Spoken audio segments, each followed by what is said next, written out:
ನನ್ನ ಮಗಳು ಎಷ್ಟು ಕ್ರಿಯೇಟಿವಿಟಿಯಿಂದ ಅದು ನನಗೆ ಮಾತ್ರ ಗೊತ್ತು, ಅಥವಾ ನನ್ನ ಆತ್ರ ವಲಯಕ್ಕೆ ಮಾತ್ರ ಗೊತ್ತು. ಬೆಂಗಳೂರಿನ ಫ್ರೀಡಂ ಪಾರ್ಕ್ನಲ್ಲಿ ಬುಧವಾರ ಮಹಿಳೆಯರ ಕಗ್ಗೊಲೆಗಳ ವಿರುದ್ಧ ಹಕ್ಕೊತ್ತಾಯ ಸಭೆ ಆಯೋಜಿಸಲಾಗಿತ್ತು.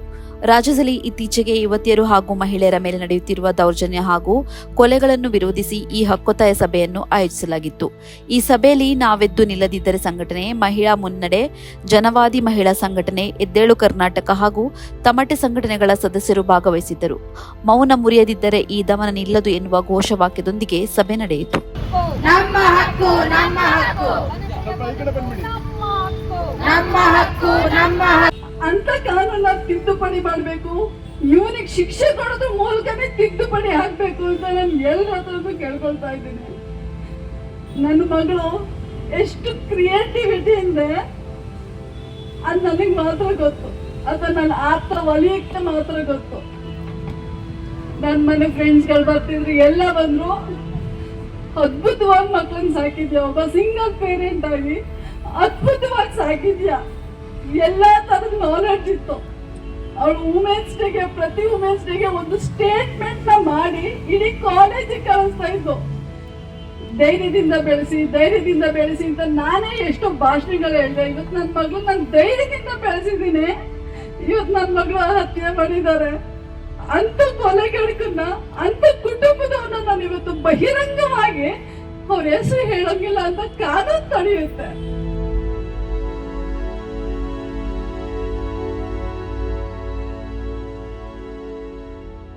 ಈ ಪ್ರಜ್ವಲ್ ಅಂತವರು ಸಾವಿರಾರು ಜನಗಳ ಮಾನಭಂಗ ಮಾಡುವಂತದ್ದಾಗಿರ್ಬಹುದು. ಇವತ್ತು ಈಗ ಏನ್ ನಡೀತಾ ಇದೆ, ಈ ಹೆಣ್ಣು ಮಕ್ಕಳ ಕುತ್ತಿಗೆಯನ್ನ ಕೊಯ್ದು ಧಾರಾಳವಾಗಿ ತೋರಿಸುವಂತದ್ದು, ಅದರಲ್ಲೂ ಬಚಾವಾಗುವಂತದ್ದು, ಇದೆಲ್ಲ ಆಗ್ತಿರೋದೇನಂದ್ರೆ ಪೊಲೀಸರು ನಮ್ಮದ ರೀತಿಯಲ್ಲೇ ಆಲೋಚನೆ ಮಾಡ್ತಾರೆ, ಪುರುಷ ಪ್ರಧಾನವಾದಂತಹ ರೀತಿಯಲ್ಲಿ. ನ್ಯಾಯಾಂಗವೂ ಕೂಡ ಅದೇ ರೀತಿಯಲ್ಲಿ ಆಲೋಚನೆ ಮಾಡುತ್ತೆ. ಸರ್ಕಾರದಲ್ಲಿರುವಂತಹ ಜನ ಕೂಡ, ಸರ್ಕಾರದ ಏನು ಇವತ್ತು ಜನಪ್ರತಿನಿಧಿಗಳಾಗಿದ್ದಾರೆ, ಅವರು ಕೂಡ ಅದೇ ಆಲೋಚನೆಯಲ್ಲಿ ಇರೋದ್ರಿಂದ ಈ ಜನಗಳು ಪಾರಾಗ್ತಾ ಇದ್ದಾರೆ. ಇವತ್ತು ನಮ್ಮ ಗೃಹ ಮಂತ್ರಿಗಳಿದ್ದಾರೆ, ಗೃಹ ಮಂತ್ರಿಗಳು ಆಯ್ತು ನಾವು ಮಾಡ್ತೀವಿ, ನಾವು ಬಿಡ್ತೀವಿ, ಅವ್ರು ನಿಧಾನವಾಗಿ ಹೇಳೋದ್ರೊಳಗೆ ಅವರೆಲ್ಲ ಪಾರಾಗಿರ್ತಾರೆ. ನಮಗೆ ಗೊತ್ತು ಇದಾಗಲ್ಲ ಅಂತ. ಹೀಗೇನೆ ನಾವೆಲ್ಲ ಕೂಡ ಇವತ್ತು ಸುಸ್ತಾಗಿದ್ದೀವಿ. ಹೌದು ಮೇಡಮ್, ಅವನೇ ಮಾಡಿದ್ದಾನೆ. ಹೆಂಗ್ರಿ ನೀವು, how you will come to judgment?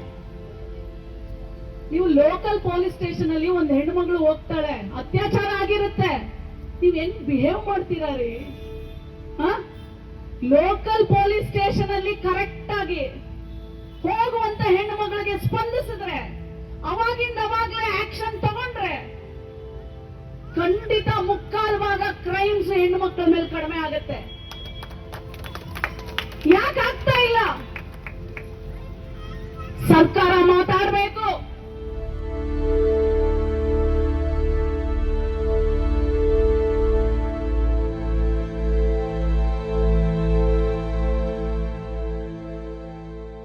ಹೆಣ್ಣು ಮಗಳಿಗೆ ಈ ತರ ಆದಾಗ ನಾವೆಲ್ಲ ಖುದ್ದು ಪೊಲೀಸ್ ಇಲಾಖೆ ಹೆಂಗೆ ವರ್ತಿಸುತ್ತೆ ಅಂತ ನೋಡಿ ನಾವೆಲ್ಲ ಗಾಬರಿ ಆಗ್ಬಿಟ್ಟಿದೀವಿ, ಲಿಟ್ರಲಿ ಗಾಬರಿ ಆಗಿದೀವಿ. ನಮ್ಮಂಥವ್ರು ಹೋಗಿ ಕೂತ್ಕೊಂಡಾಗ್ಲೂ ಕೂಡ ಈ ಸಮಾಜದ ಪ್ರತಿಯೊಂದಕ್ಕೂ ಹೋರಾಡುವಂತಹ, ನ್ಯಾಯಕ್ಕೋಸ್ಕರ ಹೋರಾಡುವಂತಹ ನಾವು ಹೋಗಿ ಕೂತ್ಕೊಂಡಾಗ ಎಷ್ಟು ಇನ್ಸೆನ್ಸಿಟಿವ್ ಆಗಿ ಈ ಪೊಲೀಸ್ ಇಲಾಖೆ ವರ್ತಿಸುತ್ತೆ, ಜೆಂಡರ್ ಸೆನ್ಸಿಟಿವಿಟಿ ಇಲ್ಲದೆ ವರ್ತಿಸುತ್ತೆ ಅನ್ನೋದನ್ನ ಕಣ್ಣಾರೆ ಈ ಪ್ರಕರಣದಲ್ಲಿ ಕಂಡಿದ್ದೀವಿ.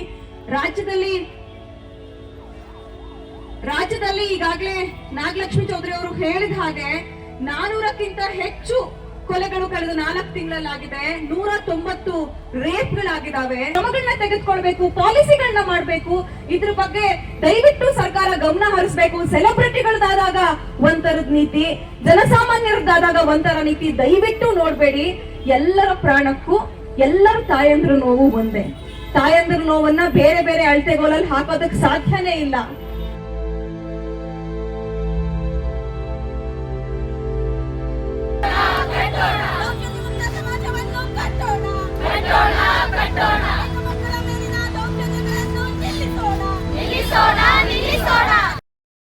ಹೆಚ್ಚಿನ ಸುದ್ದಿ ಅಪ್ಡೇಟ್ಗೆ ಈಗಲೇ the federal Karnataka YouTube page ಅನ್ನು ಸಬ್ಸ್ಕ್ರೈಬ್ ಮಾಡಿ.